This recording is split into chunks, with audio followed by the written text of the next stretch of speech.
go. Ladies and gentlemen, one of the newest members of the Notre Dame football team, the offensive line heritage, is Sam Pendleton from Ronald Reagan High School. I just had to say that. Sorry. Ready to rock and roll, Sam. It's been a long journey for you, man. A really great story, but today you were able to make it official that you are signing with the University of Notre Dame. Yes, sir. Well, talk to us about it, man. What was this day like for you, Sam? What are you feeling right now? Yeah, I mean, today was just fantastic. It was just really a great opportunity for me to just solidify what I've said since April 25th, and just be a part of it now. Because now I'm not just a commit or a recruit. Now I'm part of the team and part of that family. And I've seen that from every facet of social media and people who are fans and phone calls and text messages and everyone who came out to the signing. So, it's just a really great feeling to be a part of it. You had a year ago at this time, your offer list looked a whole lot different than what it ended when you finally picked Notre Dame, Sam. What was it about this process, this journey, that really made it seem Florida, Michigan, Michigan's won back-to-back Joe Moore Awards, right? Doing a great job there building it, but you decided Notre Dame was the best place for you, Sam. What were the reasons that went into that decision? And then from what I can tell, there was never a wavering. It was just, this is what I'm doing. It doesn't matter. What was it that made Notre Dame the pick for you? Yeah, I mean, like you said, I had a lot of really, prestigious offers and places that are really attractive. But, it's just Notre Dame has so much that I'm looking for all in one place and stability. I couldn't have asked for a better situation to come into and be a part of. Coach Freeman being a new head coach, he's got his years on. Hopefully he'll be here as long as I am. And, he has a really great foundation under him. And, and along with that, they have that tradition I was really looking for. I wanted to go somewhere where it was so much more than just playing football on Saturdays. It was so much more than just going to class. It meant something to the normal people, not just the athletes, not just the alumni. It meant so much to the students that are just going there for school and the teachers and everyone around you. Notre Dame is really a school that, is surrounded by athletics, but also embedded in tradition. So, I'm just really looking forward to put on that gold helmet and just really represent what I believe in and what the school believes in. And just to add a little bit more, like you mentioned on the Joe Moores, you know who the trophies is modeled after. That was an offensive line. That was a Notre Dame offensive line, and not many people know that, but I do, because I know the guy who knew Joe Moore. And, that's Harry Eastman. And he's a big reason I'm there. So can't wait to go be around him. Well, and Sam, could you talk a little bit more about your relationship with Coach Eastman? Because I know obviously he's been instrumental in just paving this path and cementing your place in this class and cementing the vision for the offensive line moving forward. Right. Coach Eastman is such a great person. He never changes who he is to try to recruit or try to, make someone like him or try to impress parents. He's not the guy who's going to put on a face just to be different than what he is. He's who he is all the time, 100% of the time. You can ask anyone who knows him, and I don't even know him that well. And that just shows how much of a good person and like how well and full of integrity he has. Everyone says that he is a bad recruiter. Everyone says that he struggles in that department, but I disagree. Coach Easton knows how to recruit offensive linemen. He knows what's attractive to people that fit in Notre Dame. He's not just going to go recruit anybody. He's going to recruit someone who he thinks is going to fit what we're looking for, and what fits his vision. He shared that with me, and that's just what hooked me hook, line, sinker, because they already had the tradition, they already had the stability, and then he just told me what his plans were and what his plans are to develop me on and off the field, not just as a player. He wants to develop you into the best man. He wants to be the guy who gets the phone call when you get married, or the phone call when you had your first child, or the phone call when you're having a hard time, because he's there for you all the time. And, that really, I talked to Quentin Nelson a little bit and some of the other alumni about how instrumental he's been outside of football in their life, Mm-hmm. And it just carries through, whether you're in the NFL, whether you're in business, whether you're in some other type of workforce. He's always going to be there for you. So yeah, he's a big reason I'm here. Well, Sam, can you give us a little bit of your athletic background from a family perspective? Because I don't know if a lot of people know about, like your twin sister is going to play basketball at Lenore Ryan, I think if I remember correctly, right? So give us a little background as far as just your family from an athletic perspective, man. It seems like you come from a very athletic family with, obviously high regard in whatever sport that they frequent. Yes, sir. So, my mom's been coaching basketball for 25 years plus. She played in high school, could have gone to college and played, but had struggled with injuries, and you know how that is. But my dad, he was the first player and first person in my family to ever go play a college sport. He went and played offensive line at William Mary. It really just influenced me, my game, and my mindset from a young age. He coached me all up until middle school. So, yeah, and he's just been really supportive throughout this whole deal because he knows how college is. He knows how hard it's going to be, and the struggles of being a student athlete at a very school with lots of rigor. Because William Mary is a really, really prestigious university. And you spoke about my sister. I have a twin sister. She's 6'2". She's big. I don't enjoy playing basketball against her. She's not very nice to me. But no, yeah, she's averaging a 20-point double-double this year. She's balling out.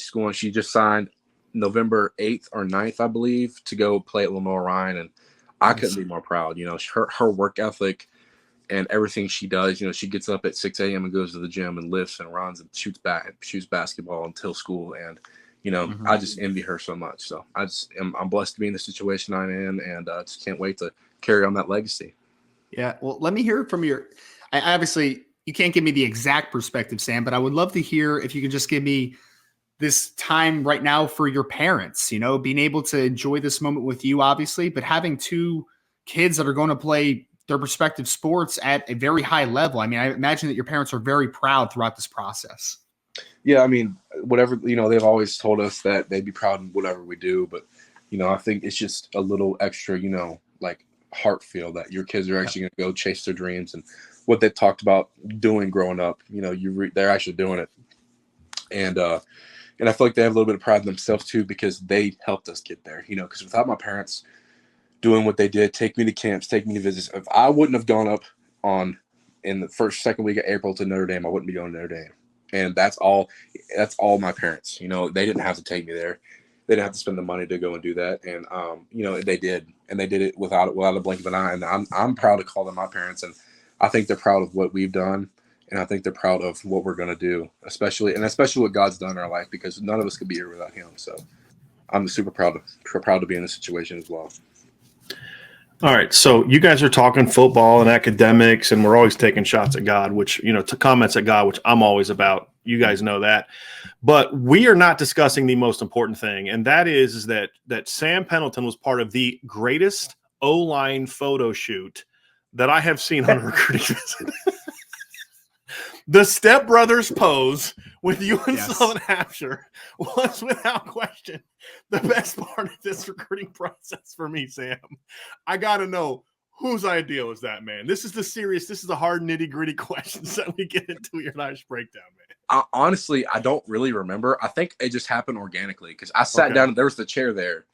And I was like, dude, you want to do the Step Bros picture? He was absolutely.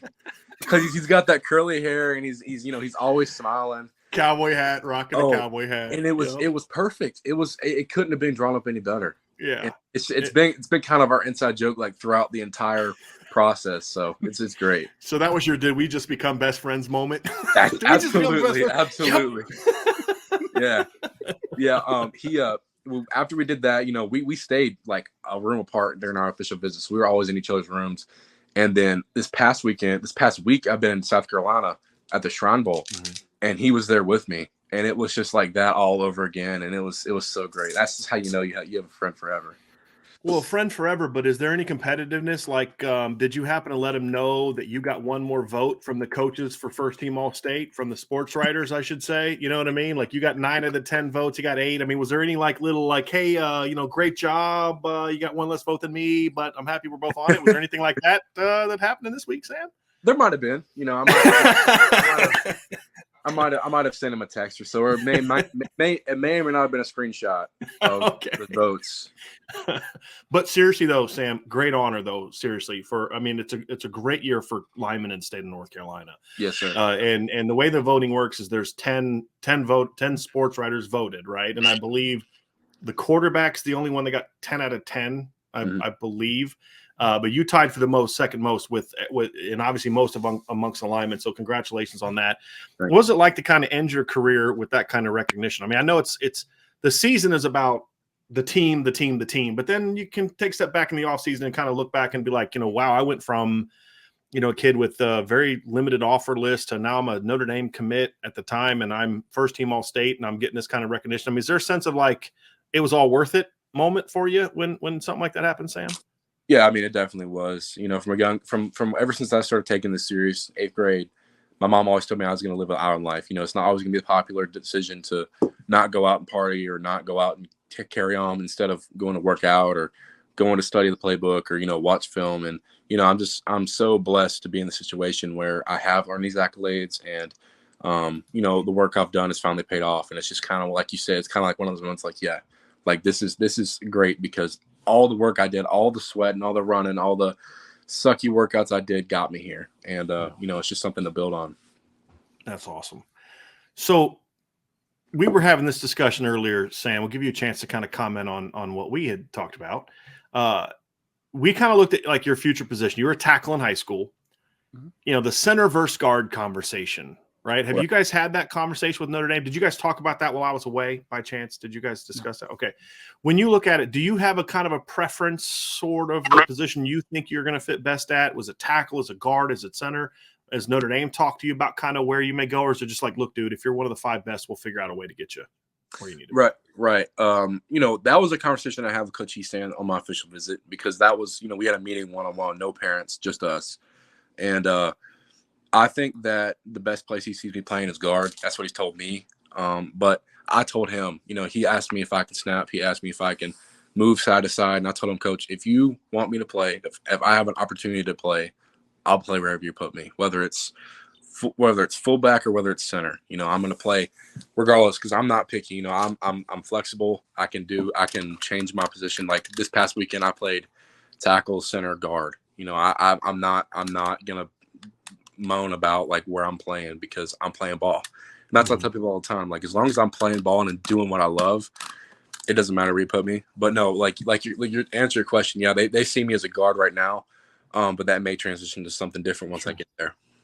What's the difference between playing guard, tackle, and guard? You know what I mean? Because there's obviously transition going from one's on an island, one's inside, and all that. But like for you, what are the things that are going to have to? What are the adjustments about your game you're going to have to make going from a guy that was a tackle playing guard, or will there be any? Right. I mean, there's obviously going to be some kind of transition you're going to have to go through. I traditionally play in a 2-point stance, and that's something I've done for the past 4 years. And before that, I was strictly 3, strictly interior, and then got to high school and played in the 2-point my entire 4 years. So transition into that is not going to be I don't think it's going to be the hardest part. I think the mindset of blocking schemes is going to be a little difficult because, at tackle, your main goal is don't get beat inside, make sure you're getting enough width in the pocket, all that. Compared to a guard, you're controlling the depth of the pocket. In pass pro, you can't get pushed back into the quarterback's face. You can't be the guy who's getting bull rushed. You have to really sit on those guys instead of trying to rush them up the field. In the run game, we're not solo washing down. We're double teams. We're coming off from backers. You have to have your eyes up a little more, I think. And just from a scheme standpoint, you really have to, and especially in pulling too. But I didn't pull a lot as up until my senior year, and that's a totally different technique that I'm not used to. But I can learn it, and that's no problem with me. I mean, I love pulling. What little bit of pulling I did this year, I really love doing because, I mean, you're flying wide open to someone who doesn't know you're coming. And you got better at it. Your pad level got better as the year went on. Like I noticed that, like you early in the year, you'd kind of come across, you a little bit high and then kind of dip and hit. But later in the year, I mean, it looked a lot more comfortable at it. Right. It hits quicker when you're pulling from guard. I mean, that's, you're a whole gap further inside. Right. Stuff hits quick. Yeah. And that's something you have to get used to as well. Like it's in your face as soon as you turn. You're not turning, taking 3 steps, and there you go. You got to get used to straining once you get that guy there too, because you're not going to have the 3 extra steps of inertia. No doubt. Well, Sam, can I ask you a little bit, because I know that you had a teammate that I believe was going to Duke that was with you at the Shrine Bowl. I know you had another teammate, an offensive lineman. Is it Spencer Webb, I think is his name? Yes, sir. Who's going to play at a pretty high level as well. So you got to share this moment. I know you're out of school already. You finished up, enrolled early, and you're going to do the enrolled early thing. But being able to share that moment with a couple of your teammates, I would assume had to be pretty special for you as well. It definitely was. Spencer Webb is my best friend in the whole wide world. He and I were in the same situation freshman year we moved into the same school and didn't know anybody, so that kind of just put us together. You know, we've been playing together for 4 years. I've told people this all the time. We probably have the best chemistry of anyone I've ever played with. You know, I don't have to speak to him when we're playing ball. He knows what I'm thinking. I know what he's thinking. And it was just really special to have that moment and, you know, just be like, well, this is it, man. Like, we're not playing high school ball anymore. Like, we're moving on to something bigger and better. And just being able to cherish that, especially, and with Samaj as well. You know, I played against him. We make each other better every day in practice. He's one of the best competitors I ever play against in the weight room as well. You know, he's my lifting partner, believe it or not. He's benching more than I am at 240, and it makes me upset, but it happens. And that he's the guy who drives me to get better, because I can play beside my buddy and we can play together. But until you play against somebody who's at the same level as you are, it's challenging you on the other side of the ball. I think that's what really helped me develop in the in season. Interesting part, you know, talk about you had a family member pretty close to you that went through the recruiting process this year as well, correct? Didn't your sister go through the recruiting process as well? I got to say, we got to have your mom on one of these days. April's really active on Twitter. She's great on Twitter. But I don't think people understand what it's like having one child that you need to drive around to go on college visits, but to have two kind of going through the same time. How did you guys, I mean, as a family, like, how did you guys handle that? Did you sit down and kind of go over schedules? Like, what was it like? And I believe your sister has since committed, correct? Yeah, she signed. Yep, she signed. Okay, great. Yep. So congratulations to her. So, well, I won't ask you who the better athlete is. We'll just leave that one out there, right? But what was that like for you guys as a family, just kind of with the two of you going through this process together? Yeah, I mean, that was definitely interesting. To say the least. My mom has been the biggest supporter of everything we're doing, because she wants the best for us. She wants us to chase our dreams. She wants us to do what God's called us to do in our life. And I feel like, and she's if we needed to go to a camp, if we needed to go to a visit, she's, oh, let's go do this for you, because this is what you want to do in life. And I want to feed into that. And, you know, most of my recruiting trips were winter and for fall games. So, the good part about that was it wasn't in season for my sister to go on her recruiting trips. And she would always, I have a little brother. She would watch him when we would go away for games or when we would go to a visit, and we would go, and she would watch him for 2 or 3 days at a time. And I'm so thankful for her. And then I turn around and do the same thing for her when they would go, because that's what you do. You know, that's what you do if you love somebody and you want the best for them as well, because, you know, my sister wants the best for me, and I know that, you know, especially being a twin. It just makes you closer, and it makes you want the best for the other person, you know. And I'm so proud of her that she's doing what she's doing, even though, you know, I'm going 11 hours away. We're still going to be close, even though she's an hour away from home, you know. And I feel like she's going to do what she's doing there. And yeah, I mean, it was difficult going through that, but also she'd seen me go through it. You know, I was committed before she was, and she saw, you know, how to talk to coaches and the stuff I went through, so she didn't have to go through it. So I'm super glad that, you know, we both have those opportunities. Now, she's a basketball player too, right? Okay, yes, because I know she also plays volleyball, right? Also, no, she's just basketball. Just a basketball player. Okay, so she's going to play basketball. Now, see, that's the other thing too, Sam, is when you start playing and she's playing, then your parents kind of like, okay, which one of you is going to watch Sam play? Luckily, you guys don't play there's not much carryover as far as the two sports. So that'll be nice for your parents. But yeah, I'm really glad that you guys got to kind of experience that together. That's a pretty cool deal too. So, Sam, we're going to let you go. We really appreciate you coming on, man. We enjoyed this thoroughly. We'll have to get you back on again, man. You did a great job. I've already got people in the chat saying that when you're done playing, I need to consider hiring you, which is I'm gonna have to. Sean and Ryan are gonna have a talk with that person who's saying that. It said it's because you did a great job, and we appreciate you. And you guys have all been on today, have represented this class of people who are in as part of this class and wanted to be a part of this class very well, man. And we appreciate you very much for joining us. Absolutely. Yes, sir. Thank you for having me on. I really appreciate it. Thanks, Sam. Enjoy your day, buddy. Congrats.